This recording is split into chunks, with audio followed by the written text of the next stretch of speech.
Good morning and welcome to Willow's Green Permaculture. My name is Stephen Dixon, and today I'd like to give you the Solstice update of what's going on in the garden. It's actually June 24th today, but I did record a whole bunch of the garden on June 21st, a few days ago.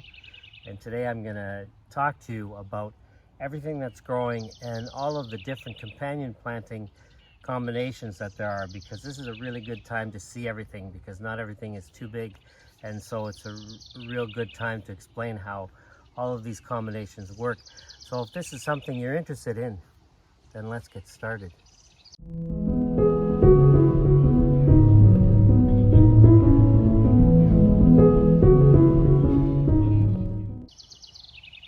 So here I'm between my potato patch and my cabbage patch here. And I don't know if you can see it from this angle, but I will show it to you in a moment. The cabbage patch, I'm really happy with this year. The cabbages are doing really well. These ones in particular, I've got two or three kinds. I've got the red calabash. This is red calabash cabbage. Also got some green cabbage and another type of red cabbage. And I like to plant onions with the cabbage because they help repel that white fly, and also marigolds and calendula. And so in this cabbage patch, I've interplanted a whole bunch of things. So obviously the main thing is the cabbage, and then in the middle between the cabbages we've got onions, and then all along the edges we have marigolds, calendula, and parsley. And there are a few other things growing, and I transplanted all of these plants in. None of these plants were sown directly. However, there was calendula here in this curve last year, when I had peppers here last year. A lot of it's self-seeded, so there's a lot of calendula growing throughout the patch on the inside. Everything that's sort of along the edge, I planted those. And actually the onions that are along the edge, like this one, are also onions that I had sown from seed last year in little pots and then transplanted in with the peppers when I transplanted the peppers, but they didn't grow much. I find that when I plant onions from seed in the first season, they really don't grow very, very big. Our season is just too short because they don't really do too well indoors either. And it's too cold even in the greenhouse to plant them really early. So if I want a good size onion, then I use onion sets. And actually these big onions here in the middle, they're actually from onion sets. However, when I got them, when I planted all of my onions into the garden, into our 2 onion and carrot areas, I had a whole bunch of extra onions from the onion sets, and I planted them in large pots. They're almost 1-gallon pots, planted at least between 1 and 3 of them in each pot. And then, so they started to grow in there. Now they can only grow so much in a pot like that. But then when it came time to transplant the cabbages, I also transplanted those onions, and they had grown. And so they're actually quite big. In fact, they're bigger than the onions in our onion and carrot patch, because they have a lot more space to themselves for the moment here, because the cabbages, of course, take a long time to grow. And I'll show you that in detail too. I've been really keeping on top of the weeds this year, which is really nice. I don't really like that word weeds. I like, but it's just the plants that are growing in the wrong spot, let's say. And one thing that's helped is the fact that we had a cool, dry spring this year. And so the advantage of that was the fact that I could, when the spring is cool and also dry, the types of weeds that require sun and rain and so on to get started took a lot longer to get started, which was really good. It allowed us to just transplant our plants into the garden as progressively. I like to clear areas out, transplant everything in, and then because we didn't have that much rain and because it was cool, even after we cleared all the weeds out and transplanted things in, the little tiny the weeds that like to start growing afterwards took a lot longer. Another thing that's really been an advantage for controlling the weeds, because I don't irrigate. I just when we don't get rain, or when we just haven't had enough water, then I will water. Although my gardens are mostly after, by the time mid-July comes around, I don't have to water anymore because everything's really, really established. But one thing that's really helped me prevent the weeds from going has been this. This is just a regular watering wand that all it does is control the volume here, which when you control the volume, you control a little bit the intensity as well. But with this and the length of it, it allows me to simply water at the base of the plants. And so when I water, I'm not watering the garden, I'm watering each individual plant. And you might think, wow, you've got a lot of plants. Well, because of the amount of volume that comes out of here, and it's not like a jet. It comes out relatively softly. So I'm really able to water at the base of the plant, and only for a second or two. And so I just, a second or two each plant. I actually get through each section of the garden quite quickly. And what happens is when I'm done, 3/4 of the garden is dry, as I've only watered at the base of the plant. And you see, whereas before, if I was watering like this with one of those jets or whatever to be able to water far away and to be able to not have to move too much, what I was doing was I was watering everything. I was watering all the bare spots, and so all the weeds were coming up real fast. And so this has been, and this is very, very reasonably priced. I think I paid $15 for this. I'm not sure. Whereas all those fancy sort of water pistols, which with about 6 or 7 settings, they're 3 times more expensive, and they don't last either because of all those clicks and all those different positions. They eventually start leaking, and they just don't last. Whereas something simple like this, it lasts a long time because it's really not complicated. So that's it for the cabbage. There are other companion plants around here too. Our potato patch is doing well. Now it's starting to become harder to tell which are the new potatoes that I planted and which are the ones that came back. However, obviously all the smaller potatoes that would be the new ones that I planted. There is some sweet potato in here. It hasn't taken off yet. I don't know if it will. It's much smaller than the potatoes, but maybe eventually, we'll see. And our potato patch is full of these little bugs here, which are box elder bugs, or box elder beetles. These don't do anything. They like to hang out together in groups, so I guess when it's cold and it's the morning, so we'll watch the group disperse. Yeah, they just like to disperse. But these box elder bugs don't actually do anything, as in they don't harm the potato plants. They're here for all the leaf litter here. They basically eat the leaf litter. You can see some of them on there, but they're probably just getting warmed up for the day right now, getting some sun so they can have some energy to go eat some dead leaves. I think they also probably clean off the potato plants, because of course I've had a lot of potato bugs that I've been keeping control of. Here's one right here, a baby of one of the potato bugs, and so they eat a lot of the leaves and they poop, and I think these guys probably clean all that stuff up, which is good. Keep our potatoes clean.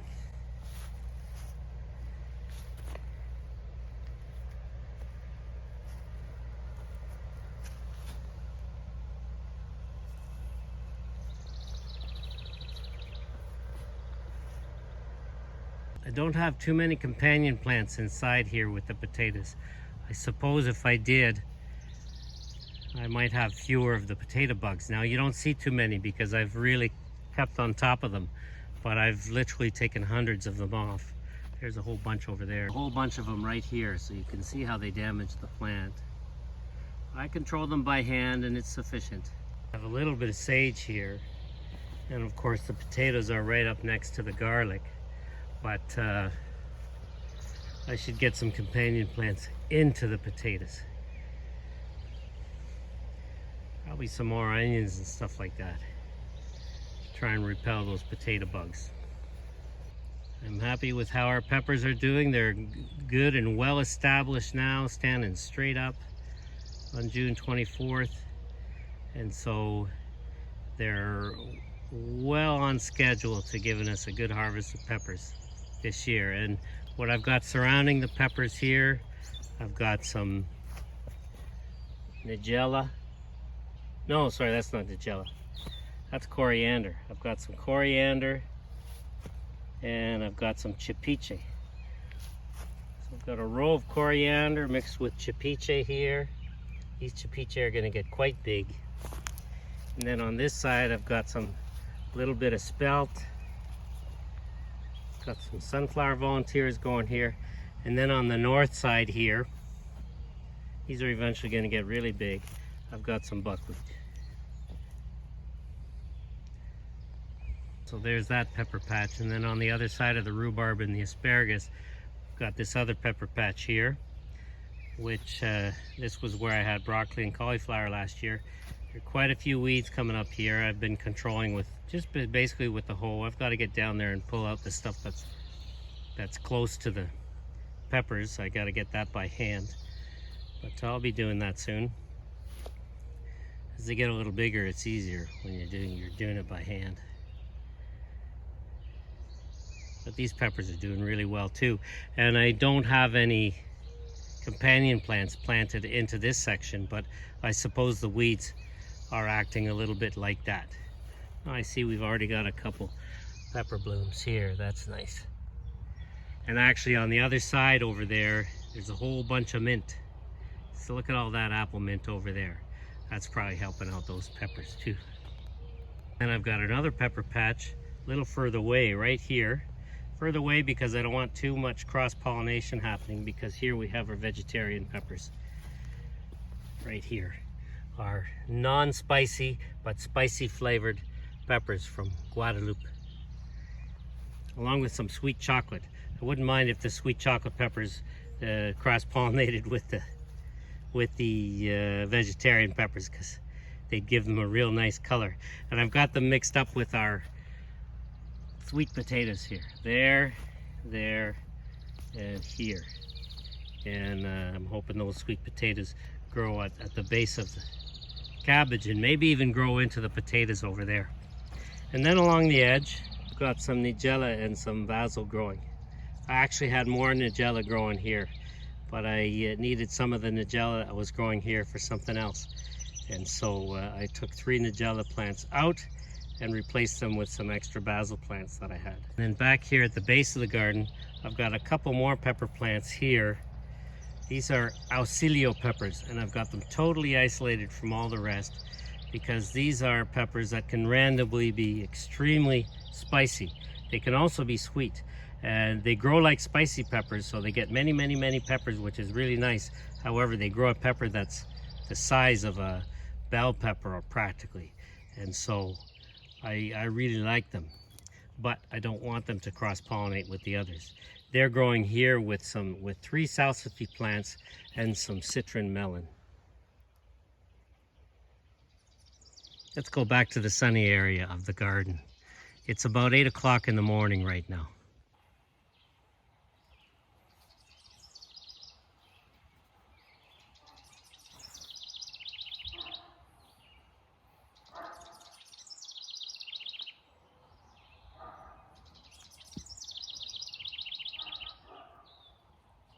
Here I am in the heart of our garden, right in the center of the main circle, and I'm in our Three Sisters area, which I've spoken to you very often about.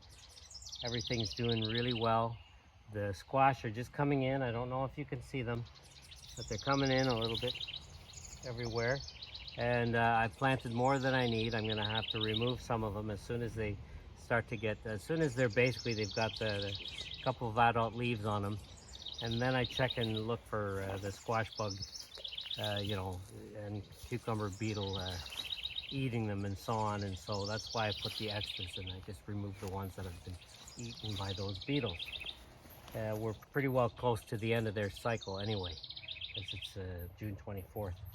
So as you can see, the beans are growing. They're going to grow up these teepees. You can see them here and here. here. They're gonna grow up these teepees. That's not part of a teepee, that's just one of my posts. I have all sorts of posts throughout the garden that help me lead my hose through the garden without crushing the plants. All these hose guides. So I can pull the hose and not worry about pulling it over the plants. And so yeah, the beans are growing, and as you can see, so is the corn. It's doing quite well. And the squash. The squash maybe you can't see because it's too low, but I'll show it to you in a minute. I'm not going to give you a whole lot more details about that because I've spoken a lot about the three sisters. There aren't too many potatoes growing here. I've been keeping on top of them. As soon as the squash is established and nice and big, let's say bigger than, let's say, what the potatoes get, then I'll stop weeding out the potatoes in this section. On a couple of my mounds where I put butternut, butternut's a lot slower than the other types of pumpkin and squash, but it's a better one for resisting squash bugs and cucumber beetles because the vine is a lot harder, a lot more fibrous, a lot less sweet and less juicy than the other ones. But because they sprout more slowly, I thought, oh, I'll put some watermelon in here. See how it does. It doesn't have the prickly vines like the squash does, so it doesn't do that sort of protection.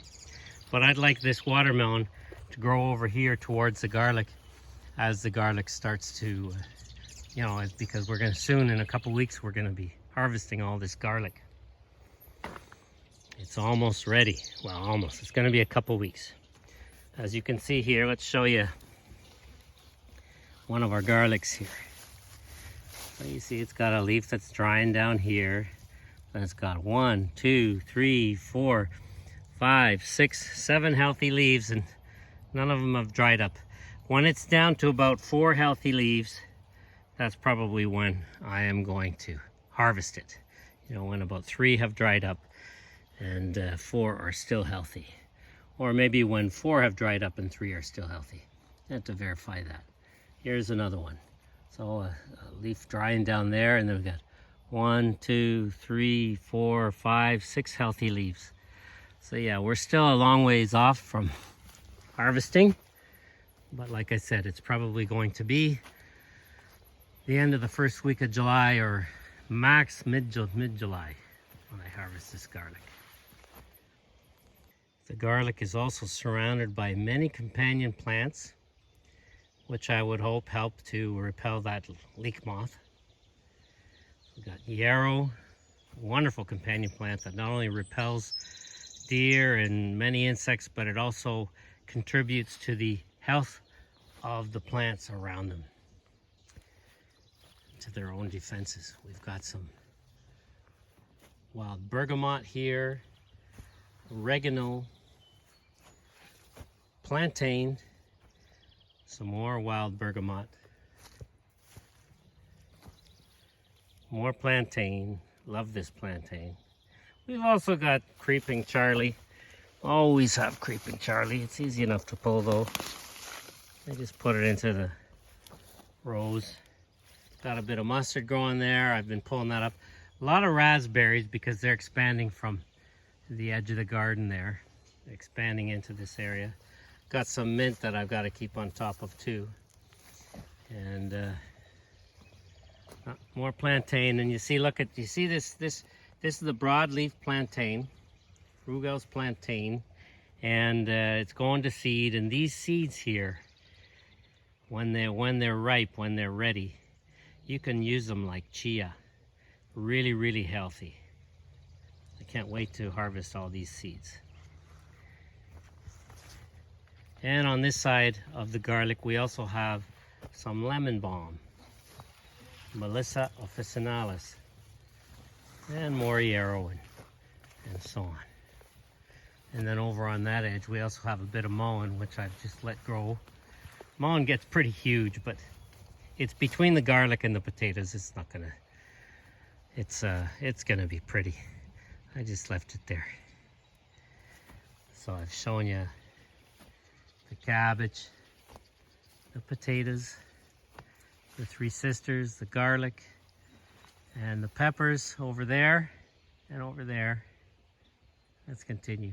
This is one of our perennial areas of our main garden, in which we have wild bergamot, oregano, which we've mostly harvested, but it's still there, you can see it. And there's also peppermint over along the fence edge there. And then alongside it, what I plant is stuff, oh, and also sorrel, this sorrel that's going to flower. And there's some perennial green onions there that are going to seed. And what I plant alongside it are plants that don't mind, you know, the shade and so on. They eventually grow big, you know, like kale and then lettuce. Some of that lettuce is going to seed, which is going to be nice. Another one of our companion plants here, which could quickly become almost like a weed, I suppose, but it's a beautiful perennial native flower. This is a gray-headed coneflower. And if you remember at the beginning of the season when I was transplanting the cabbage and I showed you, I cut this almost down to the ground so that I could give this cabbage a chance to grow. Now, it's shading the cabbage out, but that's okay because the cabbage has become established, so it'll be fine. And later in the season, after this flower has given its flower and so on, and after I've harvested some of these other cabbages, well, I can let these ones finish growing by maybe cutting this one back after it's flowered and maybe given us some of its seeds, because we can keep harvesting cabbage right up until practically November. Now that the sun is up, I like to show this cabbage patch because these cabbages are like giant flowers to me. Oh, and some more companions we have in here. We have sage in here as well, and some catnip, and of course yarrow. We have yarrow as a companion plant everywhere throughout the garden.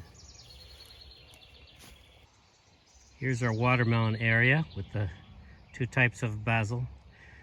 They're both just still getting established because it hasn't been very long since I transplanted them. And they are bordered by some wild bergamot, which I always cut back a little bit when I transplant the watermelon so they don't get shaded out. The grapes all along our fence that were planted by the birds are doing really well this year. They've made our fence really tall, 6-7 feet tall now because of these grapes. And also along the fence we've got all this apple mint, which is really, really nice. I just have to try and keep it out of the garden, but that's good. But the grapes are just doing amazingly. I want eventually to have grapes all around, and I've noticed a lot of grape sprouts, which I'll show you, that I'm going to be transplanting to other areas of the garden that don't yet have grapes. Like, for example, over at that end where the cabbage is, there aren't any grapes growing along the fence there. I'd like to see some grapes growing along there. Okay, right along the edge of our lettuce and beet area, I've got one or two of these grape seedlings that I'm keeping an eye on. When I have some time, I'm going to pull this out and plant it along one of our fence edges of the garden. Here's a grapevine that just started last year, I think, along this area of the fence that doesn't really have any. So I'm just going to get it some more to accompany it, to fill it, that whole area. Here and there I also have trees growing along the fence, and I just keep cutting them back because they help hold up our fence. So here we've got this is a walnut. Got another walnut right over here. And they're basically helping to keep our fence up, because the posts that I originally put, their base is mostly rotten. And but I've got 4 or 5 of these trees pretty well everywhere that are helping keep the fence up, and also all the vegetation and the other posts that I've given. I just make sure I keep this thing cut back.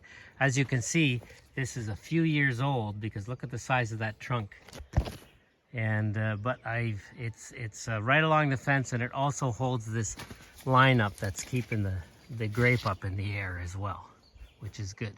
At the back there, behind the peas, I can zoom in a little bit.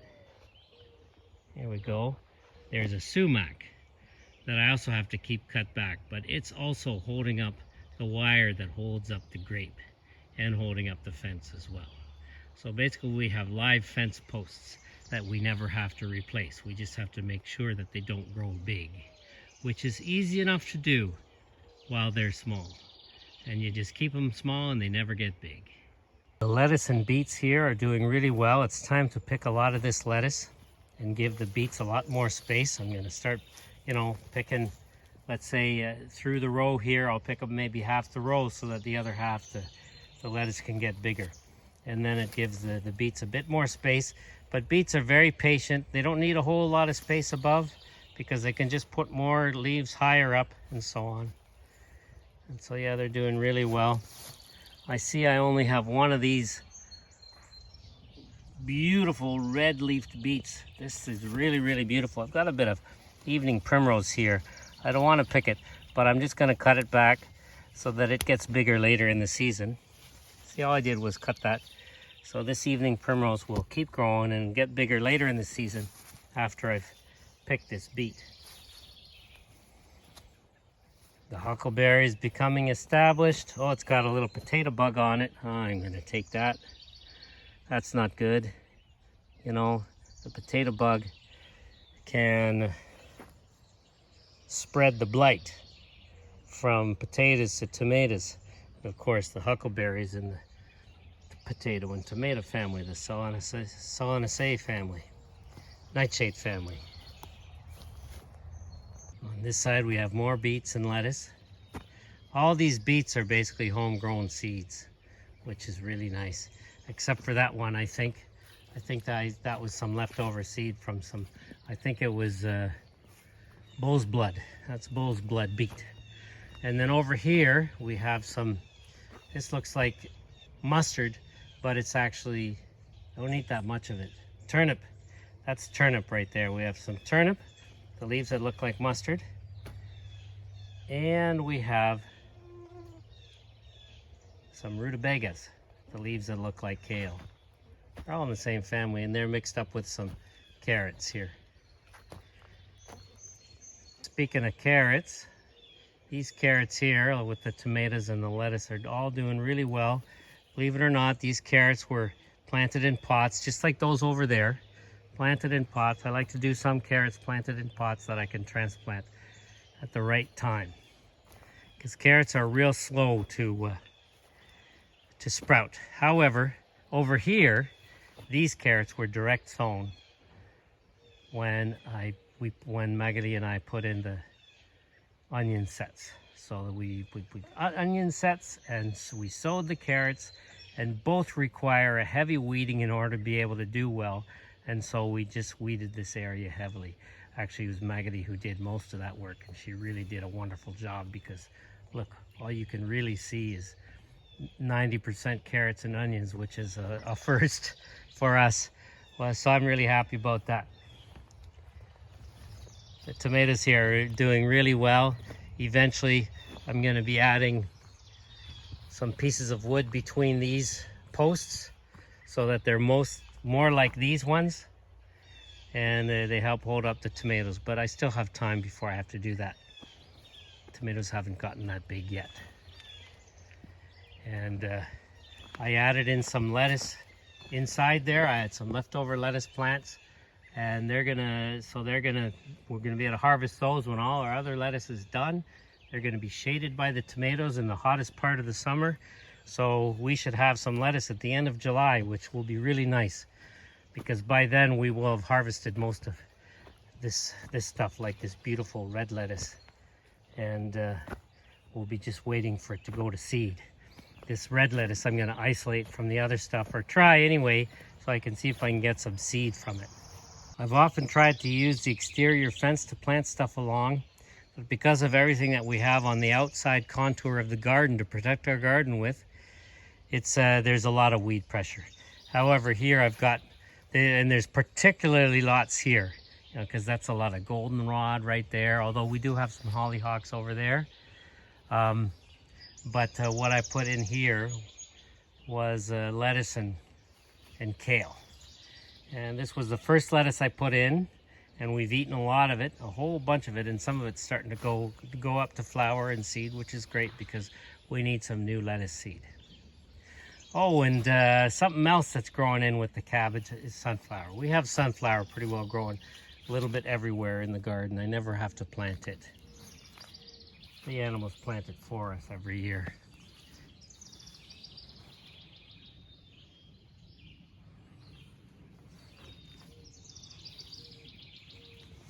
However, speaking of using the outer fence to grow stuff, there is one area that I like to make the effort to clear the weeds and grow stuff, and that's right at the main entrance to this garden, which is right, here's our main entrance, let's say the front entrance of the garden, and just on the outside we have some lemon balm. We also have some pink yarrow, which I planted back in 2020 here, and it grew that year, and then we haven't seen it since, but now it's come back. It's kind of nice. The pink stuff isn't native, but it's beautiful. I think I might cut this back a little to see if I can get it to grow more thickly before it actually goes to, or maybe I'll keep the seed. I'm not sure which to do. Not sure which to do. I think I'd be better off cutting it back so that it grows more thickly. Anyway, there was a whole bunch of grass growing here along the edge of the fence, so I pulled all that. And actually, last fall, I put paper here, leaf bag paper, and wood chips on top. And then when I planted all this stuff, I just pulled all that off. I pulled the wood chips off, I put them here, I pulled the paper out, put that in the compost. And now what I've got here are marigolds, calendula, and Caribbean cucumbers, or Guadalupe cucumbers. These are prickly cucumbers. They're really beautiful. I don't know if I'll see if I can find some images of them, but I can't wait. And they're gonna grow up the fence like this. This is a really good spot for them. Oh, and I also have some chipiche here. A couple plants of chipiche. There's one. I thought I had two. Well, I guess I just have the one. And I've also got some chamomile here. 3 plants of chamomile.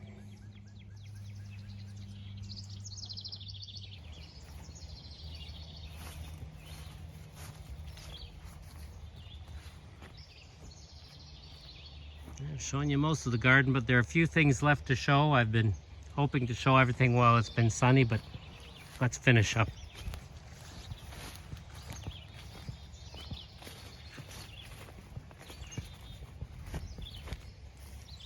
You've already seen the video where I planted all these. You saw me transplanting all this stuff. And once again, it's still, the size is still in reverse order. So we've got the barley. Of course, the barley gets a bit more sun than, so the barley's the tallest right now. And then in the middle, the coral sorghum and the dwarf sorghum are, the foxtail millet and the dwarf sorghum in the middle are the next tallest, and then the shortest are the coral sorghum and the popping sorghum. But it's going to be reverse order when they're biggest. That popping sorghum and the coral sorghum are going to be taller than the grapes up here. And then the dwarf sorghum and the foxtail millet, well, that's going to be between 4 and 5 feet tall. And then, of course, the barley, well, that's going to stay about that height that it is right now. And then the companion plants I have along on either side here, there's the lacinato kale, or dino kale, and then the amaranth, which is doing real well. And then along the front here, it's hard to see, but we got some little nigella plants. Hopefully they'll be able to grow. Hopefully they'll get enough sunlight. And then some cayenne pepper here. I forgot I had a little bit more pepper. And then the first row, alternating with the barley, we have some marigolds. Haven't started flowering yet, but they're getting really big. And then on this edge here, we've got a bunch of walking onions that are starting to put their new onions up. See that? That's why they're called walking onions, because when these get big enough, look, there must be 10 little onion bulbs there. and they get pretty big. They get the size of, I don't know, like a good size marble. And so they get, and then they have all these new greens, and some of them get a second onion set on top of these little greens. All right, and then so they get pretty heavy. And so this stem here, which is pretty stiff, is a pretty stiff stem. Look at that. I'm basically putting pressure on it to bend it, but it's not bending. I'm not going to put that much pressure. I don't want to bend it, but eventually that will get heavy enough that it falls over. Falls over, and look at its length. So it's going to fall over and be close to 2 feet away from the mother plant, and then all those will plant themselves. These walking onions have been here for about 3 or 4 years. And of course we got the amaranth and the kale on this end too. The barley is starting to form its berries. Got some yarrow that I cut back. I cut this yarrow back when I transplanted these ground cherries. Same places I put them last year. They're just starting to get established. And behind the ground cherries, I had some extra barley sitting in cells for the longest time, and I think that's coral sorghum, also sitting in cells, way too long, that were extra, and I had this little spot that I wanted to fill, so I put those there. We'll see how they do. I just transplanted them maybe a week ago. And then next week, you know, there's some oregano here, which is oregano, and another type of plantain. This is the narrow leaf plantain. The other one you saw was a broadleaf, but both kinds, the leaf is edible, very good for you, and the seeds, you can use them like chia. And so I'm going to let these go to seed. I've got a whole bunch. Look at all that right there. Beautiful stuff. Really healthy. The leaves are edible. You can also use the leaves as a poultice on wounds. Very, very good stuff. Very good stuff to have. Coriander going to seed here, and we've got our loofah here and a few cucumbers that are just starting to get going. I didn't put any beans on here this year. I may still put beans, but not until this loofah is up to at least this high, up to, let's say, 5 feet high. When the loofah is 5 feet high, this is getting there, but this isn't loofah. This is a little sneaky little birdhouse gourd plant that tricked me. I had a birdhouse gourd in a little pot and a loofah in another little pot. And this little guy, indoors, this little guy used its little tentacles and pulled my little, what do you call it, my label out, and switched the labels with the loofah, because this little guy wanted to be planted here. I should have figured it out from the leaf shape, but anyway, because yeah, the birdhouse gourd switched the label from the loofah. Let's go to the back of the garden. I've just been waiting for the sun to get back there. It's probably close to 8:30 right now. Just checked, it's 8:35 in the morning. As you can see, all the rest of this area of these, what Magali and I like to call the pants of the garden, because they look like pant legs, see? Here, here, and well, not so much over there right now, but anyway. So let's go back there and see what's going on back there.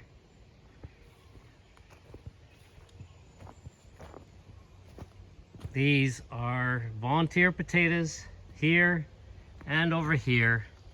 Those ones I had, all the plants that were waiting to be transplanted were on top of those potatoes for a couple months as they hardened off. And so we just finished taking them off a couple weeks ago, and so now these potatoes can start taking off. These ones have not been covered. And all the weeds and all the leaves, piles of leaves and so on that were here, I piled up onto the potatoes here to try and keep them away from the tomatoes. But as you can see, there's a very big difference between these potatoes. Look at them closely. Look at how big they are. Look at how healthy looking they are. Look at these guys.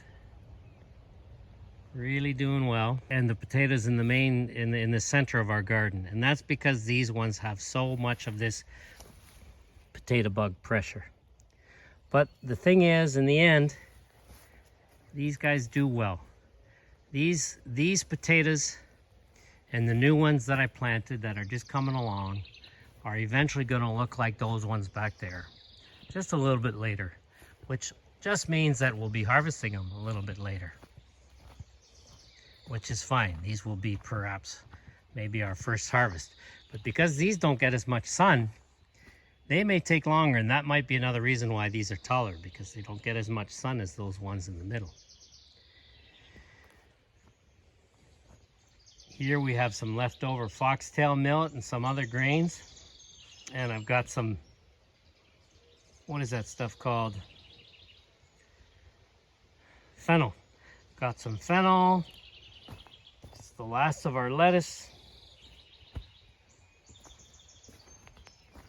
And then on this end of the tomatoes, I showed you the carrots and the lettuce that I plant alongside the tomatoes in front. But on this back end, I like to have dill and calendula and marigolds, also to form a barrier between the potatoes and the tomatoes. And then I showed you the peppers that were over there along with the citron melon. And then over in that end, right here, we have some,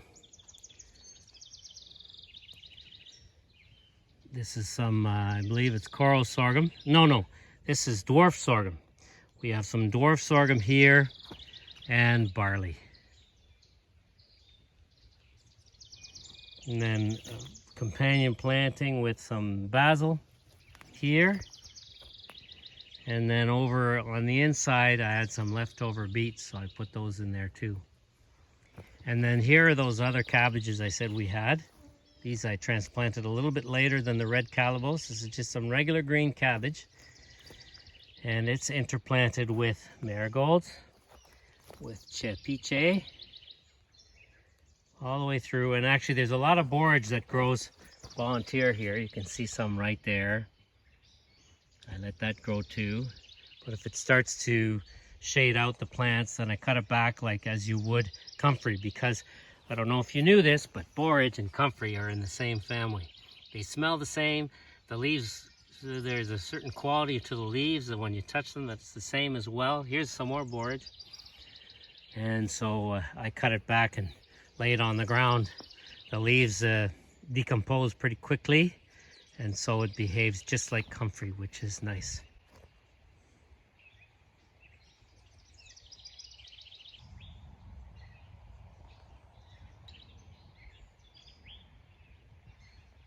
And finally, in the very back of our garden, we have our peas. This is the shadiest part of our garden. This area here, which is of the back, it's the sunniest. It's starting to get sun. It's about 8:40. Probably by 9 o'clock this will be in full sun. And this will stay, this area, in full sun till about this area here till about 3 o'clock. So 9 to 3, 6 hours. It's basically they're getting the minimum 6 hours of sunlight. And then over as we go that way in the back of the garden, by about 2 o'clock it will be in shade. And so it gets a little bit less than the minimum. However, it's got more sun over there now than this does here. And so because of all these trees that are right here that aren't really blocking it. So basically this whole back of the garden where the peas are gets about 6 hours of sunlight. And then the rest of the, what I call the pants area, probably gets about 7. And then the main circle, actually no, it gets more than 7. It's in sunlight until at least 4, and and from about 8 till 4. So it gets about 8 hours. And then the main circle in the middle, that gets close to probably about 10 hours of sunlight every day. And so it's June 24th today, and we're already starting to get some peas, which is really nice. Really, really nice. And sweet. Lots of flowers. The trellis is about this trellis here is about this high. As you can see, this is coming above it a little. I don't want these to get too tall. Being about a foot higher than the trellis is fine. Higher than that though, and then in a wind or in a rain, the vines can bend over, and then it's not good. They don't ripen properly. They start to die and stuff like that, like the ends that are bent, etc. And so I'm gonna just trim off the top. Oops, trimmed a flower there. That's fine. That's now these tops and the flowers are edible. Here, I'll trim another one. They're edible. I've shown you this recently in another video. They taste just like snow peas or sugar snap peas. They're quite good. I'm not going to trim them now. I'll trim them later just before supper. Our trellises are all different sizes because I used to have all sorts of different types of peas, but now they're all mixed up, except I have one type that's not mixed up, and that's over there, and I'm going to show you in a minute. So that's our tallest trellis there on that edge, which gets the most sun. Our next tallest trellis. So those can be our tallest vines. They can grow up to almost 6 feet tall. And then this trellis is starting to get shorter. So these peas here, I've trimmed them back, as you can see. See all the tops of the vines, they're all trimmed back. And what I'm hoping is, as I trim them back, they will give more branches underneath and just thicken up. Thicken up to keep all this sow thistle down and give me more peas. We'll see. But here's another type of pea right here. This is one of my favorites. And I got a seed packet of this year because I want to collect these seeds in particular. These are Charlevoix peas from the Charlevoix region of Quebec. I get these seeds from La Société des Plantes in Quebec, and that is the height of the plant. So they're climbing peas, but they don't get that high. Apparently they don't need the trellis, but I like to use a little trellis anyway. And as you can see, they're doing really well. They're very thick. They've got these beautiful two-colored flowers, purple and lilac, and they're very, very healthy. I'm hoping. And now these aren't like snow peas or sugar snap peas. You don't eat the whole thing. You just eat the peas. And I want to grow these so that I can get a lot of dried ones that I can plant them again next year, and also to have peas in the winter, dried peas or frozen peas, because I just love peas. And so this is going to be, I'm hoping to plant this type of pea on all of these smaller trellises in the years to come. Ah, look here. This is one of our areas that I didn't trim back. It's our shortest trellis. This is what happens when the trellis is too short. So the pea vines just kind of bend over. They grow one on top of the other. And so this is also the area of the garden that gets the least sunlight. Although it's in full sun now, almost.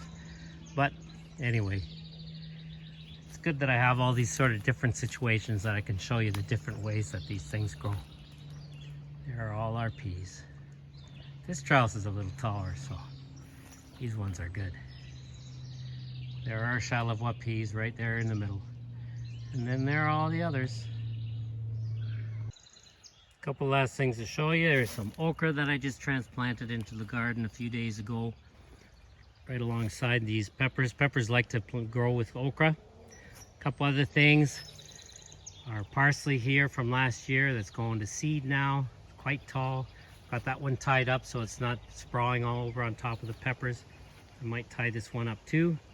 I like to let, the last couple of years I've liked to let our rhubarb go to seed, just so I can collect the seed.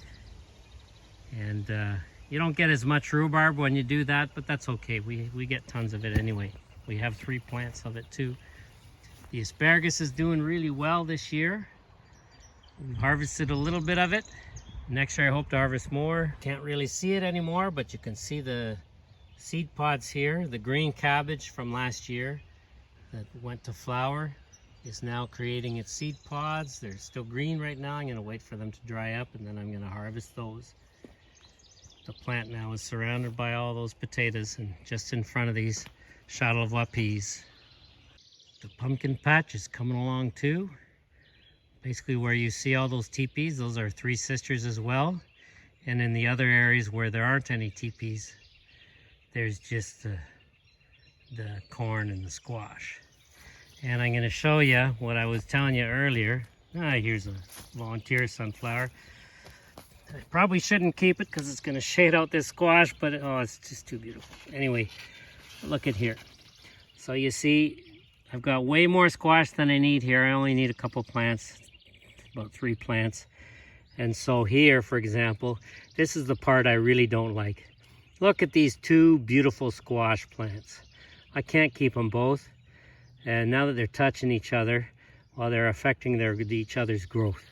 And so I'm going to take one out. I really don't like to do this, but anyway, these are beautiful Queensland blue squash. Don't see any bug pressure because I waited. Now often I'll leave the root in just in case something happens to the other. But there are so many right here that I'm not worried. The others haven't started to touch each other, so I'm going to leave them be for now. And this I can take inside and we can use as a, we can eat this. Queensland blue squash sprout.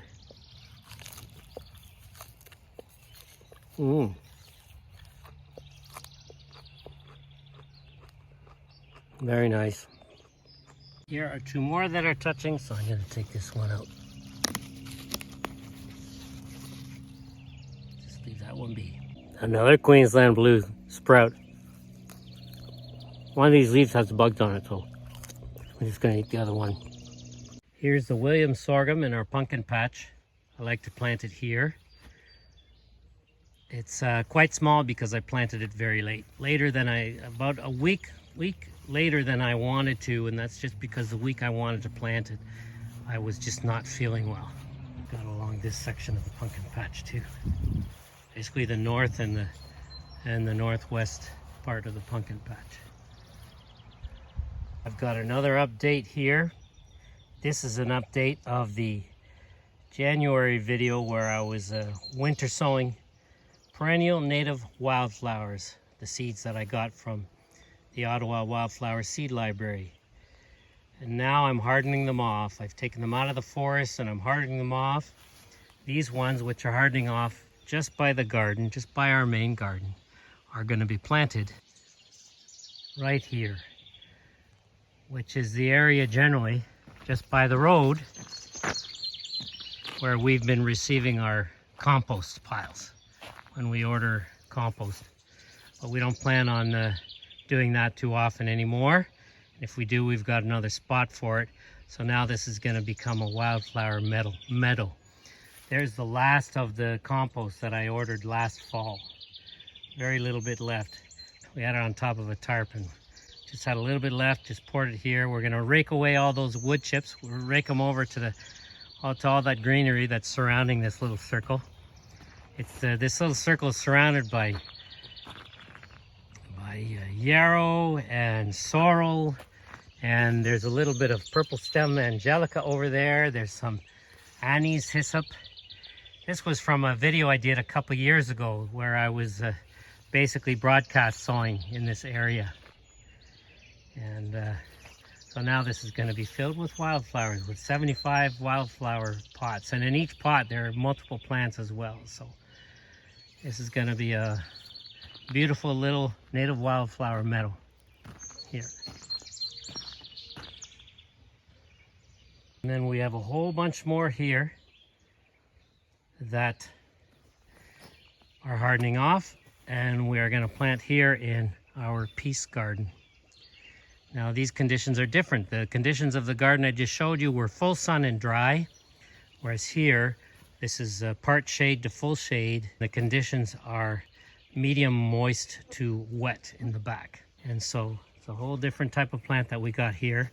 And we've got about 90 plants, 90 little pots to transplant into this area. There's a whole bunch of other stuff growing here that's going to stay, like that yarrow over there.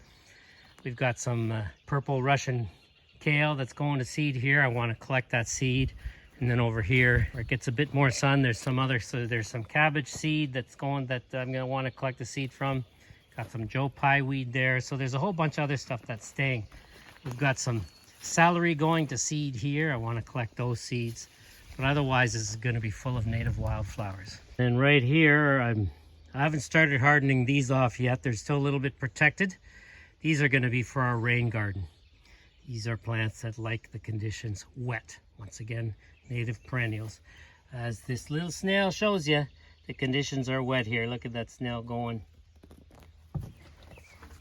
And actually, it's right next to where we kept our winter sown plants, which were just over here in the woodland. They were in this area where all these leaves are. They were nicely protected, part sun, but it was getting more like full shade as each week went by, so it was time to get them out of here and get them planted.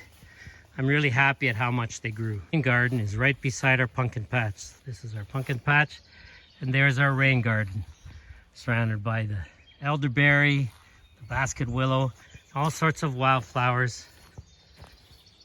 And inside, we've got some cattails. And actually, June 24th, there's still a little bit of water in the bottom of it. It's quite something. And whenever we get rain, water comes back. It's quite beautiful. So we're going to add those wildflowers that I just showed you to some of these areas where there's lots of grass. Magali and I marked the solstice, celebrated the solstice by planting this garden together, which is just at the front of the house. This used to be just a pile of gravel that most of which, of course, I'd used to set up for the greenhouse over there. But there was so much of it, and I got so tired. And we're talking about 2.5 years ago, that I just didn't finish pulling it all out, and I just put weeds on top of it and let them all decompose, and stuff started to grow. And we've just been letting whatever wanted to grow there grow. And then this year, finally, we just added a bit of compost on top of all that soil that had been built up by the weeds, and planted all this stuff in there. Now, this sunflower was already there. And that goldenrod, which is cut right down to the bottom, was also already there. I wanted to grow back, but I cut it back to allow all this chamomile and basil and Swiss chard, curly mallow, and gaillardia and cardoon to grow. We'll see how it does, our little solstice garden. I hope you liked the video. I hope you learned something from it. Actually, before I get into that,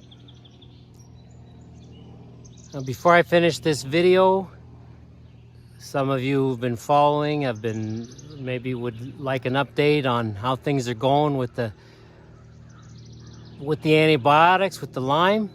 Well, this evening, I will have completed 2 weeks of the 3-week antibiotic course, or whatever it's called. And what I can tell you is my pain is down by 80 to 90%. And my freedom of movement and so on is way up. And it's just been steadily getting better every day, which is really nice. And I'm sleeping better at night, which is really great. And so that thing's working. Now, of course, it helps to be in good health. It helps to eat the right food. It helps to grow your own food.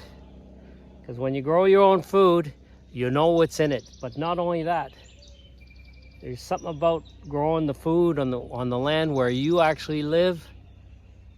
It's like there's a symbiotic relationship happening there. And the food you grow is actually more adapted to your own body. Anyway, I could get into that for a long time. I won't bother. I hope you liked the video. I hope you learned something from it. If you liked it, then please give it the thumbs up and share it with your friends. Thank you very much for watching. Thank you for being here with us and sharing this whole process with us. Have a wonderful week, and we will see you next time.